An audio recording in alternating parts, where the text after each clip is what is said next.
Hello everyone. चला आज आपण पाहू 9 तारखेच्या निफ्टीच्या IMP लेवल्स. त्याच्या आधी आपण 8 तारखेला काय ॲनालिसिस केले होते, काय सपोर्ट रेजिस्टन्स होते आणि त्यानुसार मार्केटने वर्क केले का ते पाहू. आलायच आपल्या यूट्यूब चॅनलवर, तर एक कमीत कमी 4 ते 5 मिनटं थांबून पहा तुम्हाला कसं वाटतंय. कारण तर का आपण काय करतो, आता ॲनालिसिस तर करणारच आहे 8 तारखेच्या आजच्या मार्केटचं. त्याच्यानंतरनं ऑप्शन चेनचे ॲनालिसिस करतो आणि त्याच्यानंतरनं आपण ह्याचे IMP लेवल्स बघतो पुढच्या दिवशी. तर आधी आपण 8 तारखेचे ॲनालिसिस करू. तर जर बघितलं मार्केट आपल्याला काय होते, एक 24,210चा हा एक सपोर्ट होता, 24,287चा हा एक सपोर्ट होता, आपण मी सांगितलं होतं. आणि जर मार्केट थोडंसं गॅप अप ओपन झालं असतं तर 24,353 हा आपण लक्षात विचारात घेतला असतं सपोर्ट. पण मार्केट झालं का गॅप अप ओपन, तर नाही झालं, तर डाऊन झालं. तर विषय काय झाला, तोचा विषय राहत नाही.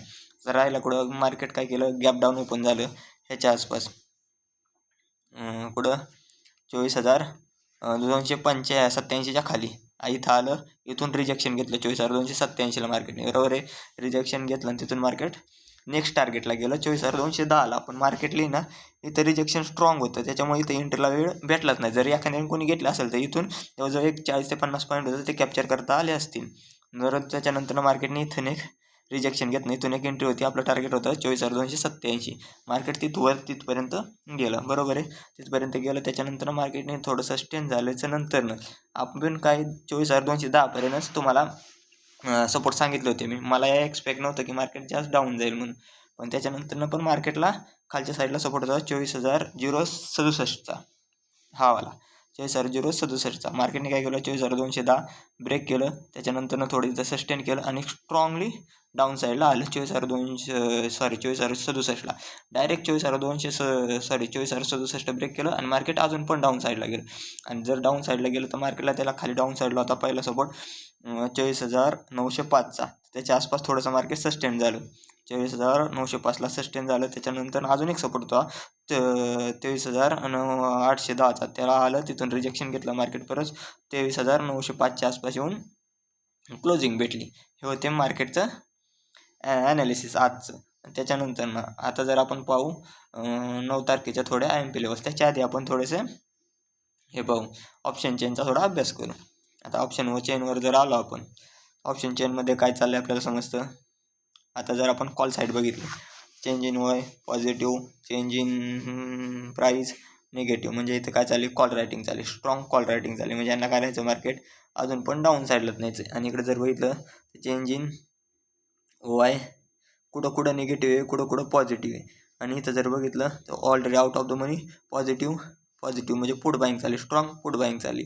आणि इथं जर बघितलं निगेटिव्ह पॉझिटिव्ह म्हणजे काय, ज्या ऑलरेडी यांनी आधी जो पुट सेल केले होते ते परत बाय करायचं चाललं इन द मनीमध्ये. म्हणजे मार्केट अजून पण स्ट्रॉंग डाऊन साईडलाचे. म्हणजे ऑप्शन चेनवरून मार्केटला काय समजतं आपल्याला, टोटल व्यू हा मार्केटचा अजून पण बिअरिशच आहे, बरोबर आहे. तर आपण ओवायनुसार जर बघायचं झालं तर सपोर्ट पुढं आपल्याला एक आहे 23,900चा रेजिस्टन्स आहे, करंट रेजिस्टन्स आहे 23,900चा.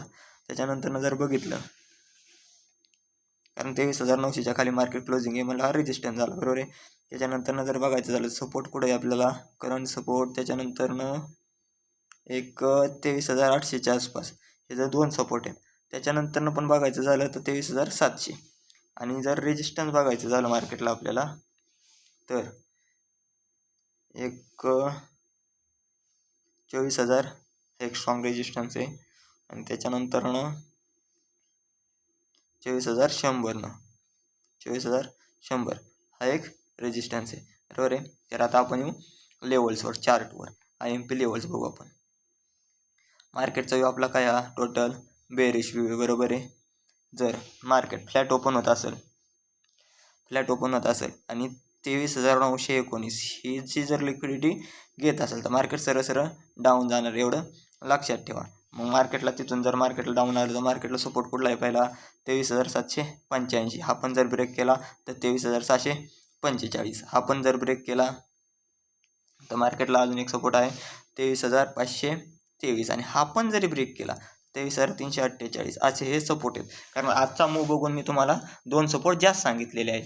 पहिला सपोर्ट कुठं राहणार आहे आपल्याला 23,785, त्याच्यानंतरचा 23,645, त्याच्यानंतरचा 23,523 आणि त्याच्यानंतरचा 23,348 हे आहेत सपोर्ट निफ्टी 50चे.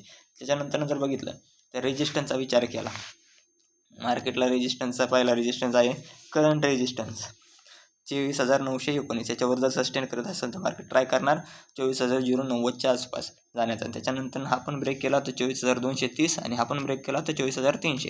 ह्या आहेत वरच्या साईडचे रेजिस्टन्स, बरोबर आहे. आणि जर मार्केट गॅप डाऊन ओपन झालं, कुठं पण होऊ शकतं मग मार्केट गॅप डाऊन, चान्सेस आहेत मार्केट गॅप डाऊन ओपन होण्याचे, कारण तर सगळं टोटल बेरिश साईड व्ह्यू आहे. जर मार्केट ह्या लेवलला समजा 23,785च्या खाली गॅप डाऊन ओपन झालं आणि ह्याला जर रिजेक्शन घेतलं तर मार्केट डाऊन जाणार आहे, किंवा ह्याच्या आसपास 23,685च्या आसपास गॅप डाऊन ओपन झालं आणि ह्याला जर वरच्या साईडला इथून खाली रिजेक्शन भेटत असेल वरच्या साईडला तर मार्केट अप साईडला जाण्याचे चान्सेस आहेत, बरोबर आहे. 23,785 म्हणजे इथून जर वर आलं मार्केट तर ह्याला पहिले टच करू शकतं, नाही तर त्याच्यानंतर इथं एक रेजिस्टन्स बनवलेला असतो, मार्केट त्याला टच करून डाऊन येऊ शकतं. हे झालं गॅप डाऊनचा विषय. जर गॅप अपचा विषय बघितला आपण थोडा, तर समजा मार्केट गॅप अप होण्याचे चान्सेस नाहीच आहेत, पण झालं थोडं नॉर्मल जर गॅप ओपन झालं 23,919 तर इथून रिजेक्शन येतं का बघा. इथून रिजेक्शन आलं तर अप साईडला मार्केट स्लो अप साईडला जाऊ शकतं, स्ट्रॉंगली अप साईडला जाऊ शकत नाही. जर एखादी न्यूज आली मार्केटमध्ये तरच मार्केट स्ट्रॉंगली अप साईडला जाणार आहे, नाहीतर मार्केट स्लोलीच अप साईडला जाऊ शकतं. त्याच्यानंतर जर मार्केट समजा 24,990च्या आसपास गॅप ओपन झालं तर इथून रिजेक्शन भेटलं तर एक स्ट्रॉंग डाऊन साईडचा मूव बघायला भेटू शकतो. तर हे आहे निफ्टी 50चे 9 तारखेचे IMP लेवल्स. तर आपण काय सेबी रजिस्टर ॲनालाइज करणारा नाही आहे, त्याच्यामुळे तुमचे जे पण फायनान्शियल ॲडवायझर असतील त्यांच्याशी तुम्ही चर्चा करून ट्रेड एक्झिक्यूट करू शकता. आणि जर तुम्हाला या लेवल्स उपयोगी पडत असतील तर आपल्याला फक्त कमेंट्समध्ये येऊन सांगा की आपल्याला उपयोगी पडतात नाही पडतात, कारण त्याच्यामध्ये अजून थोडासा इम्प्रूव्हमेंट करायला.